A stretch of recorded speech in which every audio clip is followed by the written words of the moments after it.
So in this unit, we're going to talk about something that you guys have done before, square root. Okay, but we're going to take square roots of some different numbers that perhaps you're not used to doing. Okay, because remember the last unit we talked about rational numbers, positive, negative fractions, positive and negative decimals, repeat or end, etc. And then we're also going to have a look at surface area for the rest of the, for the second half of this unit. So if I asked you to take the square root of a number, what would you do?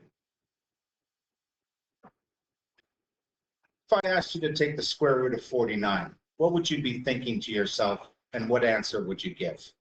Romy? What times itself gives you 49? Yeah, and the answer? Right. Okay. So we should be familiar with square root. Now remember, square root is actually the reverse of squaring. So to square something, it means to multiply by itself. And where do we get this squaring from? Like, where does the word come from? Well, it comes from squares, actual square shapes. Because remember, square shapes, all the sides are the same length. So to find the area of a square, you do length times width, but they're the same numbers. So it's length times itself, or side length times itself. So we square the length. And like I said, we're not going to be using whole, I mean, we are going to be using whole numbers, but we're also going to be using fractions as well, and the occasional decimal. So if I told you the side length of a square was ½ a centimeter, how would you find the area?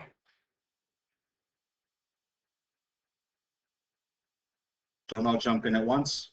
Ava? Do you make the bottom number 4? Then times the top of it? Yes, because you actually took 1/2 and you squared it, right? So 1/2 squared means the same thing. You need the parentheses around the fraction, because what you're going to do is you're going to square the top, 1. You're going to square the bottom, and you're going to get 1/4 centimeters squared. Okay. But what if we want to go in the reverse order? What if we're given the area of a square, we want to find the side length? That's when we take the square root.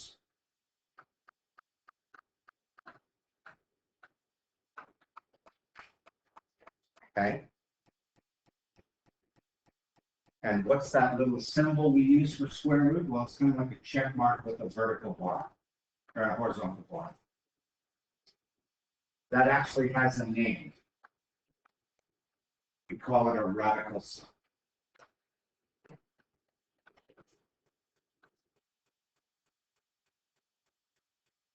Okay. A square root is actually a type of radical, which you guys are going to learn more about in more detail in grades 10 and 11. Okay? Because square root aren't the only roots you can take.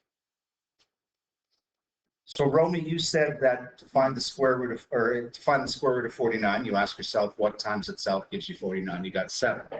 What if I told you this? What if I asked you this?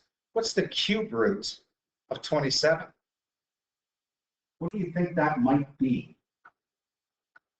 Hard math. What's that? That might be hard math. Well, think about it. Square root is what times itself. What do you think cube root might be? What times itself again? 4. 4 times 4 times 4 is 64. So what times itself gives you 27. So the answer is 3. Okay. We're not going to be studying these this year, but I just wanted to show them. What if I said this? Follow the pattern. What's the 4th root of 16? Oh, never mind, that's a lot, too. 2. Yeah, and why did you think 4 was a lie? Because it would give you way too big a number. Yeah, okay. What if I said the 100th root of 1? What? Yeah. Because what times itself 100 times gives you 1? 1. Doesn't matter how many ones you multiply by each other, the answer is always going to be 1. Okay? But again, this is just this is down the road. We're going to talk more about cube roots next year. Okay? But we'll stick with square roots for now. So, for example, we've got an area of a square is 49 over 25 centimeters squared. How would we find the side length? Yeah, you would do the square root of 49 over 25.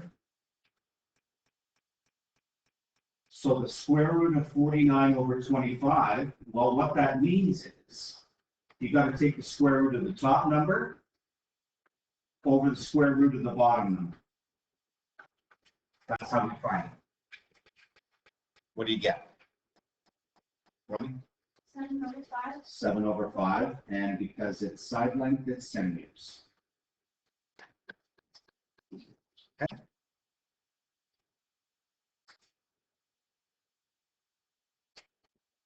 So squaring and square rooting are what we call inverse operations. Okay. And like I said before, a square root is just one type of radical.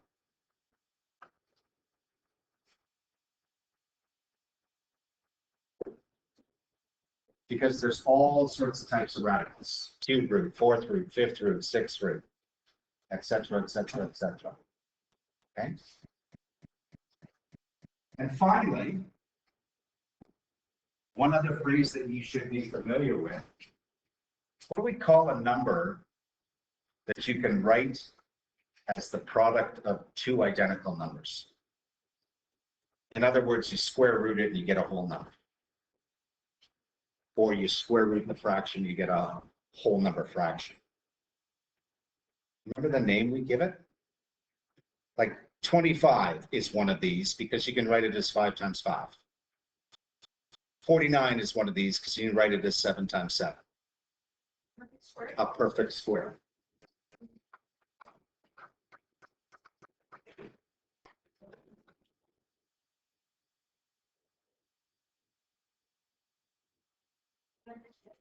So a perfect square is any number that you can get to by multiplying another number by itself.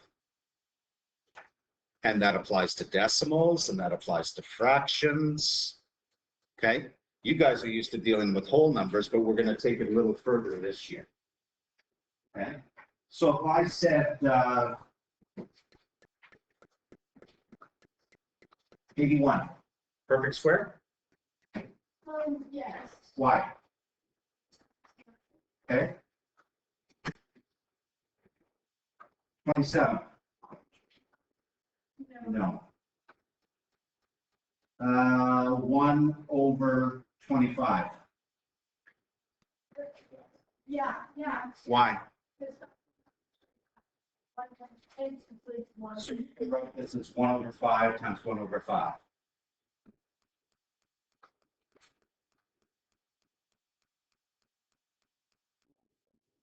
No. Why not? 11 is 8. Right. You could write 4 as 2 times 2, but you can't write 11 as something times itself. So this would not be, oh, sorry. Put a check mark there. That should be next. Okay. So just remember that's how you find a perfect square. Tell me a perfect square between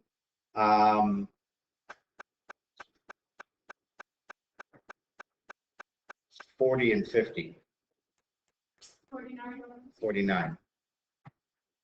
Tell me a perfect square between 60 and 70. 64. Good. Okay. All right, a couple of examples. This is a bit, it sounds a little awkward at first, but you've got to understand the idea that squaring and square rooting are inverse operations. One undoes the other. So you're asked to find a number that when you take the square root, you get this. How would you find that number?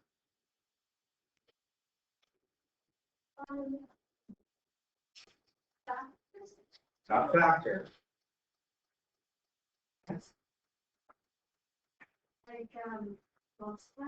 Multiplied by what? You're right. Not 2. It's, Like if I said, tell me the number whose square root is 5. yeah. Right, how'd you get 25? So you do the same thing here. Don't let the fraction throw you. So how do we find this number? We take 3/8 times itself, or 3/8 squared. And we get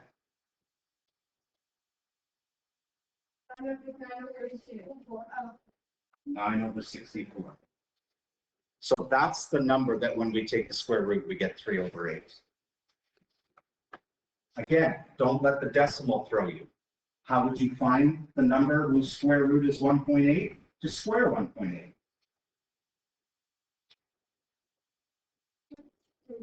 And you get, That's a good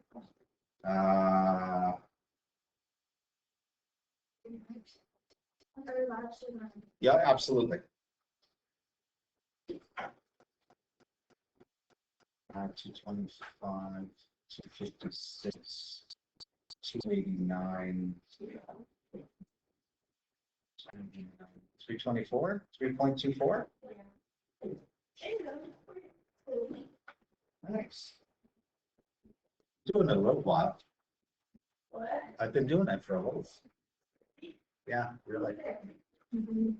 Okay. Okay. Next example.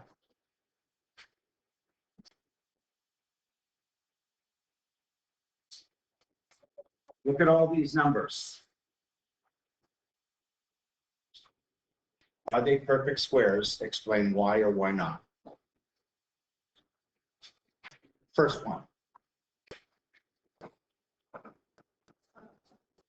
Remember, to identify a perfect square, can you write this as something times itself? 3/7? So it's equal to 3/7 squared. So yes. Yes.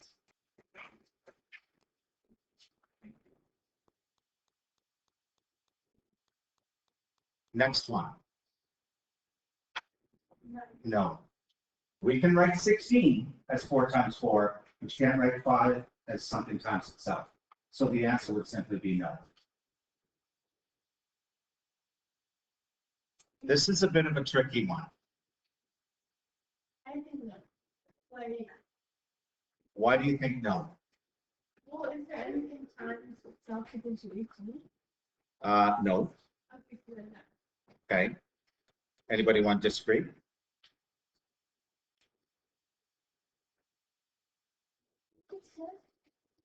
Okay. Do you know why?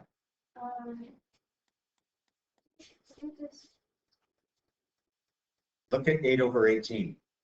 Something that you guys need to remember to do. Reduce it. What do you get when you reduce it? Is that a perfect square? Oh, yeah. You bet, because it's 2/3 squared. So yes.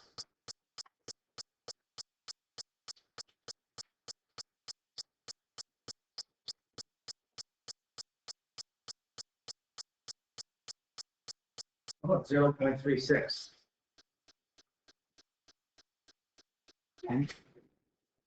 Yes? Why? Is it 36 and 6 times 6 is 36? Yes. And therefore 0.36 would be what times itself? 0.6.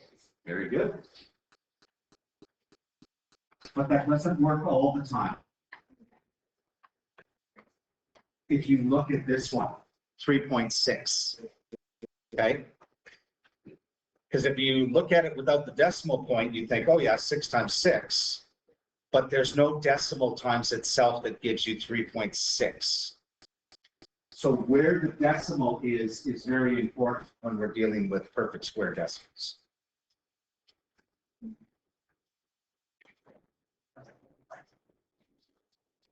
Fine.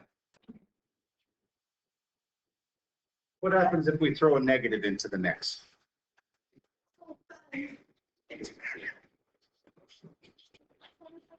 See ya.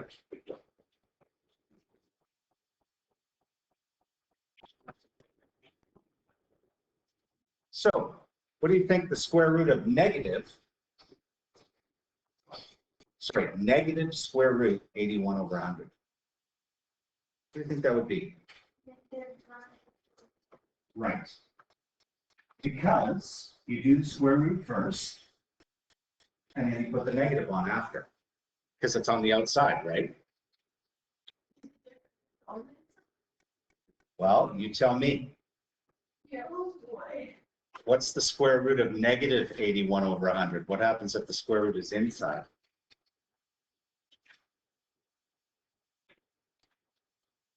So if I said, okay, what's the square root of 81? What's the square root of negative 81? -9. But negative 9 times negative 9 is positive 81. That one is But 9 times 9 is 81, not negative. 9. Positive 9 times 9 equals negative 81. But those aren't the same numbers. They have to be identical numbers. Oh, my brain hurts, I'm thinking. Yep. It wouldn't work because a negative and a negative equals positive, and between the negative we need one negative and one positive. Yep. But you have times by itself, so we can times -9 with positive. Yeah, there's no such number that when you multiply it by itself, you get negative 81. Or try square root negative 81 in your calculator. See what happens. You just like to share everything you think, don't you? It's round error. But you narrate your life in front of us. Yeah, so it gives you an error, which means you can't do it. Okay, so this one can't do. It's impossible to do. Okay. Okay. So that takes care of that. Tomorrow I'd like to do 3.2, but for Tuesday next week, exercise 3.1 and 3.2, please.